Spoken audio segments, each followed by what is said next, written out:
Christopher Columbus. I cuss, I drink, and I'm not a virgin. I've never believed in God. One day when I was in first grade, my mother received a call from my school asking her to pick me up. Out on the playground, classmates had begun shoving me when I told them there was no Santa and no God. The principal wanted me off the premises for the rest of the day.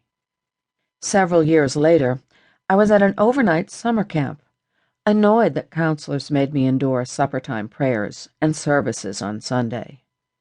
The rituals were non-denominational, but at 10 years old, I had anointed myself as a hardened little atheist, and I dug my claws against being drafted into religious worship of any kind. I wrote to my father, a member of the Revolutionary Communist Party, and appealed for sympathy. "Hello, happy camper," my father wrote in his reply. "Don't worry about saying grace. Probably won't ruin your appetite. Just put your hands together and mumble under your breath, 'There is no God.' The world is complicated enough to figure out without always explaining things by saying some big white dude up in the clouds is responsible. Religion is really something that belongs in the museums."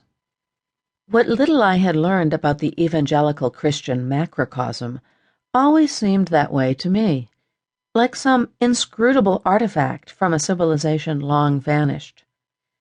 For the better part of my life, I felt comfortable not understanding its mysteries. Our orbits, I felt, were simply so different, so remote from one another, that I could safely forget evangelicals existed. When I relocated from California to Virginia for graduate school in 2002, I thought of my move as a kind of elaborate performance art project.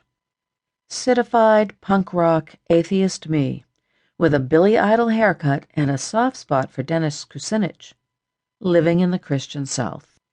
And I treated the South like a joke for a while, ironically eating barbecue in smoked hazed roadside joints, ironically staggering through the funhouse at the state fair, ironically wearing gingham checks. I thought it was all very funny. I'd even cultivated a pretty canny impersonation of wholesome Southerners, or so I thought. One night, a classmate raised in Texas and South Carolina said to me, hard fibers of irritation in her voice, "Whenever you use that accent, you make Southerners sound really stupid." So, she didn't think it was funny? In all my flush-cheeked pride about being from open-minded, open-hearted, open-zippered Northern California, I'd never considered that I was hermetically prejudiced against the very people I'd chosen to live among. And the weird thing was, I was starting to like Virginia.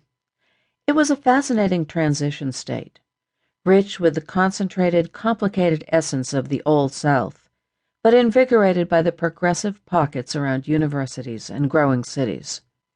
Virginia wouldn't go for Barack Obama until 6 years after I'd moved there, but you could feel the tectonic plates groaning underfoot. And I liked much of the Old South essence, too. People were so nice and easygoing, so garrulous, willing to cast out a spreading quilt of narrative over the deli counter.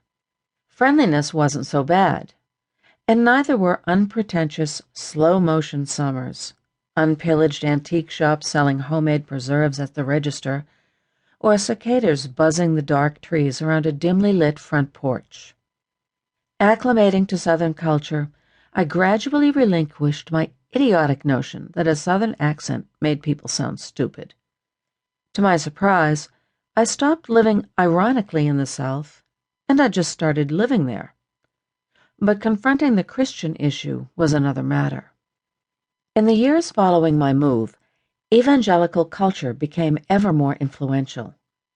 Evangelicals were instrumental in securing George W. Bush's second term in office. There was perpetual news coverage of enormous evangelical churches, and enormous Christian universities were busy shaping leaders to shape policy. Rick Warren's evangelical mission statement, A Purpose-Driven Life, had sold around 25 million copies. Tim LaHaye and Jerry Jenkins had sold 65 million books in the Left Behind series. And 2004's The